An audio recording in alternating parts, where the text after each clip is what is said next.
Welcome to the game plan. I want to show you a couple of examples. There's only 3 defenders marking almost half the field. Adam Reynolds turned in, Campbell Graham turned out, Ryan Papenhuyzen with his ball playing ability. Papenhuyzen, a beautiful ball. There's a couple of things I want you to have a look at. But you see that there? Let's bang down the front door first. Hello and welcome to the game plan, where each week we bring you in-depth analysis of the greatest game of all you won't find anywhere else. I'm Zach Bailey, joined once again by Anthony Seibold. Siebes, 4 weeks into the 2021 season. How have you found the footy so far? Yeah, plenty of points scored so far. Some great attacking shapes and attacking plays. But there appears to be a little bit of a gap between the best teams in the competition and the teams down the bottom end. All right, our focus today on the game plan is support play, push support. What do you mean by that phrase? Yeah, well, think back to last Friday. 2 really good examples. Cody Walker in the Bunnies game and Ryan Papenhuyzen that evening in the Melbourne Storm game. They appeared to push up on the outside shoulder or the inside shoulder of the ball carrier. And what it does, it takes a defender off the ball carrier, but also puts themselves in a position where they can receive the ball in space. And both those guys, excelled on Friday evening. All right, well, have a look at Cody Walker and Ryan Papenhuyzen a little bit later on, but it's not always the fast outside backs that get the job done when it comes to push support. Now, we're going to start with a couple of forwards for the Penrith Panthers last Thursday. Yo in the number 13 jersey here for the Penrith Panthers. He's the ball player, very creative player. But the 2 players I want to point out are beside him. Fisher Harris in the 10 and Moses Leota in the number 8 jersey. They're giving Yo some options on the inside and also on the outside. As I play it through, what it does, it takes a defender off Yo, but more importantly, Fisher Harris gets a one-on-one. Moses Leota pushes up on the inside of him. 3 forwards, all touching the football, 10 metres out from the Manly Seagulls try line. Very, very good attacking football there by the Panthers. And they don't score if those 2 players don't support Isaiah. They don't score, and it's not talent related, it's not skill related, it's all about effort. So by Fisher Harris on the outside and Moses Leota on the inside being in those positions, it's a choice, and they score off the back of that choice, of making the right choice to push support. So that was 3 big men pushing up in the middle. Sometimes it's big man and little man combining. It is, and this example from Saturday's game, Matt Moreland, also Ueli for the Cronulla Sharks. Cronulla Sharks playing some really good football. I really like how they're playing their footy in 2021. I'll let this one play through. So point out a couple of players. The first one we want to do is point out Matt Moreland. He's in the number 6 jersey for the Sharks. He pushes up in support on the outside shoulder of Braden Ueli. Now that's a fantastic football, but if Matt Moreland drops off at any stage, it's no try. Ueli gets tackled with the football, doesn't allow him to play to his skills. And Matt Moreland, ex-fullback, pushes around the football really effectively for the Sharks. Really good example from the weekend's game. Yeah, great flick pass and great support play. They're one of the best in the business. James Tedesco, he's always busy around the ball. We saw another example of that in round 4. Yeah, we actually highlighted James Tedesco a few weeks ago, and where we found him most of the time coming out of their end of the field is on the inside of the big forward. So think about Radley or Wirra Hargraves, those types of players. And this example from Sunday's game against the Warriors is a classic example. There's Victor Radley carrying the football. Now there's 2 players I want to point out. Angus Crichton here in the number 11, but also, just as importantly, James Tedesco in the number 1 on the inside. So very similar to the first example with the Penrith Panthers. What that does, it means instead of a 3-man tackle, there's a 2-man or a 1-on-1 tackle with Radley carrying the football. Tedesco keeps moving. Now, this is what I want to point out. He runs past 2 of the big Warriors forwards there. Great ball from Victor Radley, but he's obviously heard a call there from James Tedesco. Otherwise, he wouldn't. It's almost a no-look pass on the inside. It is, and I think with the ball players there for the Roosters, they're big forwards. When they're cutting the football out of their end of the field, they know that Tedesco is going to be on the inside there. There would have been communication there with a call, and Victor Radley, great skill, very similar to Ueli. But what I liked about Tedesco is he runs past 2 of the big Warriors forwards to put himself in the frame. Again, doesn't take talent, doesn't take skill, takes plenty of effort. You would have loved seeing that if you're Trent Robinson in the Roosters coaching box. You would have loved to have seen James Tedesco tip on there for Angus Crichton, another try against the Warriors. You mentioned him before, Cody Walker. He's also one of the best when it comes to support play in the NRL. Well, I certainly think he's in the top 2 or 3 support players in the competition. Actually, at the moment, the way he's playing, probably the top 1 or 2 players in the competition. But a couple of things to point out. Damien Cook had an outstanding game there on Friday afternoon. But I want to point out Cody Walker and what he does to push around the football. Now Cody's in this position here. There's nothing really doing. And if I let this play out and pause it just here, you'll see that there's 1, 2, 3, 4, 5, 6, 7 Bulldogs players in the frame, but also Cody Walker's in the frame. And he doesn't let up on the play. He keeps pushing up on the left-hand side of Damien Cook, runs past a number of Bulldogs defenders and scores under the sticks untouched. He scored so many of his tries in the NRL purely by pushing up around the ruck. He scored another one on the weekend doing the same thing. Yeah, he did.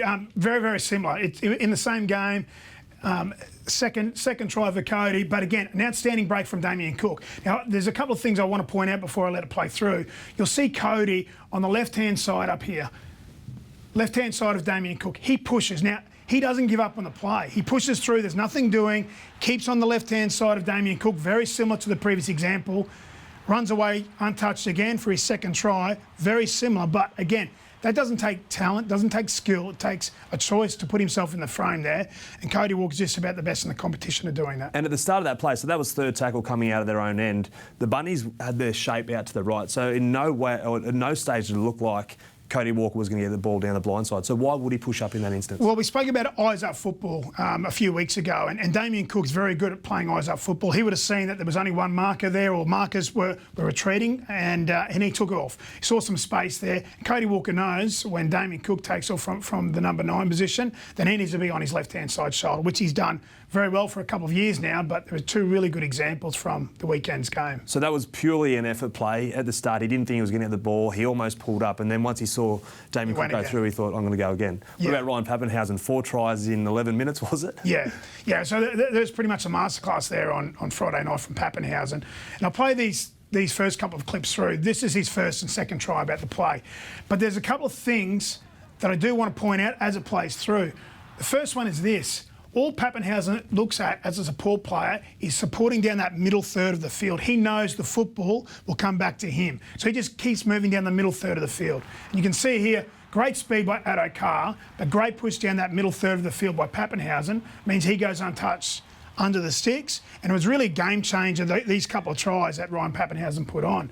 The second try that he scored, again, Melbourne Storm coming out of their end. Justin Olam is getting a ball one off the ruck. So there's not much doing here. But again, if you have a look at where Ryan Papenhuyzen is, he's just pushing around the football. Now, when Justin Olam makes the line break,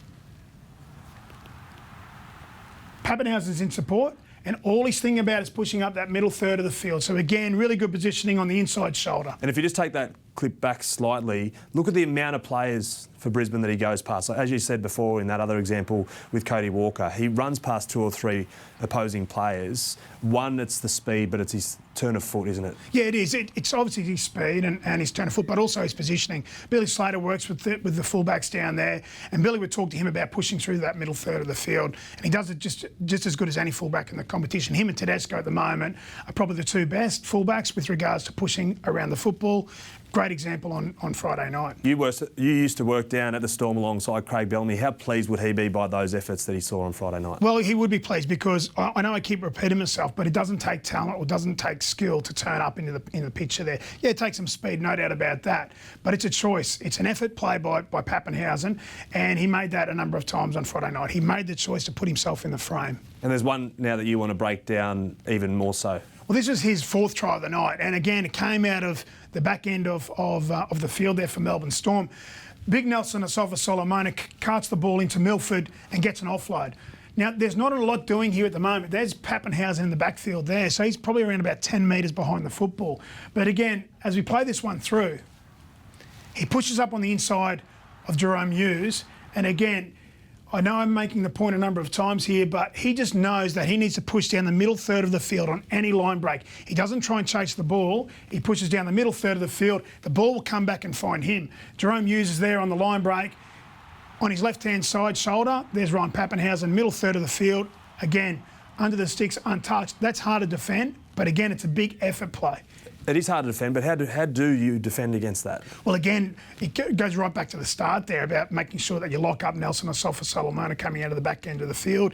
If you're markers, you've always got to be talking about Ryan Papenhuyzen. He's got to be the one name that you're screaming out, like Tedesco when teams are coming, teams like Roosters and Melbourne are coming down that back end of the field, when they're coming out of their own yardage end. So you've got to make sure that you ID where they are at all times. Because there are some examples that you see week to week where Papenhuyzen will get the ball, then he'll shift out to one of the outside backs, and he doesn't get put on the ground, and that's when he comes back to haunt He teams. stays But in an alive. example like this, Yeah. he just was roaming in the back and then just came through. But no one can take him out before he gets the ball. No, they can't. So that's why it's really important to identify him from markers. So what coaches will do is they'll talk to their markers about making sure they ID and actually verbally identify where Papenhuyzen is on the field. Now, that example there when Nelson Asafa-Solomona gets the offload away, that's chaos then. And then it's all hands on deck. Brisbane Broncos need to scramble in D there. But fantastic positional play by Papenhuyzen. I just love how he pushes through the middle third of the field. In the modern day fullback or halfback, 5'8", those players that play in the middle that are fast, like your Cody Walkers and your Papenhuysens, is it an expectation or a bonus if they have good support play? If No, you're the coach. It's an expectation. Yeah, definitely an expectation. That's part of their job. They need to make sure they're pushing around the football. Now, Billy Slater was the best at it, and I think a lot of fullbacks have sort of mirrored their game in and around what Billy Slater used to do, coming out of yardage in particular. He often would stand on the inside of big forwards at the Melbourne Storm, or inside, Cooper Cronk, for instance. And you think about the many plays where it went from Smith to Cronk back on the inside to Billy Slater, where markers had either underchased or overchased. That was what Billy was looking for there. And Papenhuyzen's very, very similar. You can tell he's been coached by Billy, very good at the role. But again, a lot of the push support is based around choice and effort, not talent or skill. Yeah, and we've seen 6 tries through 2 players, Cody Walker and Ryan Papenhuyzen on the weekend, purely through good support play. Another example here, the Sharks, you said you've liked the way they've attacked so far this year, and one player in particular. Yeah, I really like the way that the Sharks go about their business. I think they've been a good attacking side for the last couple of years, and there's one player that's really emerging. He's one of my favourite players at the moment to watch, and it's Will Kennedy for the Cronulla Sharks, the number 1.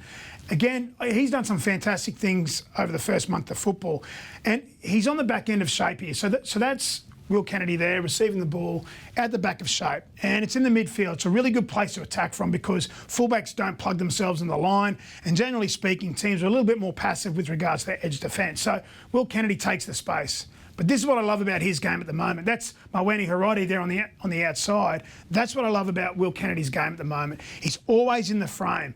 We showed an example from scrum plays that Cronulla scored a try from. He, again, very similar, passed the ball but then backed up on the inside. So again, think about the mentality from Ryan Papenhuyzen to support through the middle third.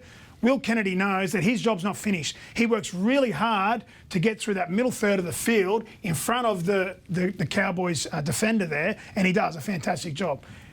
And again, it results in a try. So all those little effort areas, pushing up on the inside, we've just seen how important it is in the modern game. Really important. That's a really good example to finish on. He's an emerging fullback for the Cronulla Sharks, but he is doing some really special things in attack. Great catch and pass. But more importantly, what I like about Will Kennedy at the moment is his push support, and it's a choice, as I keep saying. Seib's great analysis once again. If you're watching the footy in round 5, remember to look out for push support and support play.